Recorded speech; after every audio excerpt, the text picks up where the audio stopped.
আসসালামু আলাইকুম। ইতিমধ্যে আপনারা সবাই জানেন দীর্ঘ কতদিন থেকে একটা বিষয় নিয়ে অনেক তুলপাড় চলতেছে ফেসবুকে কিংবা ইউটিউবে।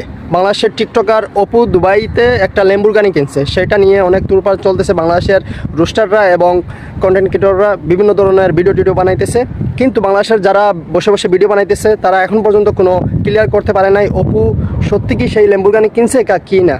যাই হোক, আমাদের বাংলাদেশি একজন ভাই ফুড ডেলিভারিতে কাজ করে, সেও একজন কন্টেন্ট ক্রিয়েটর, সে সরাসরি সেই কোম্পানিতে গেছে, ক্লিয়ার করে ফেলছে। তার একটা ভিডিও ফুটেজ আপনাদেরকে দেখাইতেছি, সেই ভিডিওটা দেখলে অবশ্যই আপনারা বুঝতে পারবেন। আমি এখন আপনারা ভিডিওর মধ্যে দেখছিলেন যে শোরুমে ভাইটা ছিল অপু ভাইয়ের সাথে, তার সাথেই আছি। তো তিনি এখন এটা ক্লিয়ার করবে যে এই গাড়িটা আসলেই সোল্ড হয়েছে কি হয় নাই, তিনি আমাদেরকে একটু বলবে।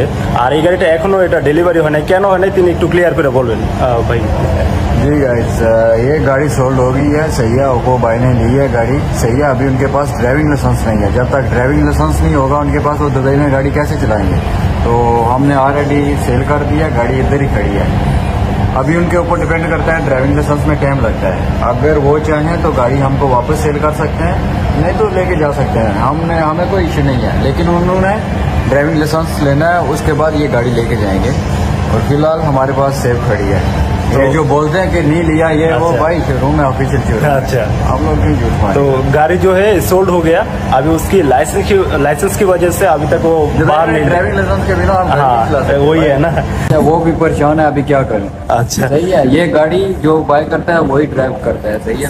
অবশ্যই স্কিপের ভিডিওটা দেখে আপনারা সবাই বুঝতে পারছেন সত্যি অপু একটা ল্যাম্বরগিনি কিনছে। ভাই দেখেন, একটা কথা আপনাদেরকে বলি, আপনি কিংবা আমি অন্য কেউ লাইফস্টাইল দেখে আমরা জ্বলনের কিছুই নেই। আমরা কি করতেছি বা আপনি কি করতেছেন সেদিকে একটু ফোকাস দেন। আপনার কাজে আপনি ফোকাস দেন, আমার কাজে আমি ফোকাস দিই। ওকে, ভালো থাকবেন, ইনশাল্লাহ আবারও পরবর্তী ভিডিওতে দেখা হবে।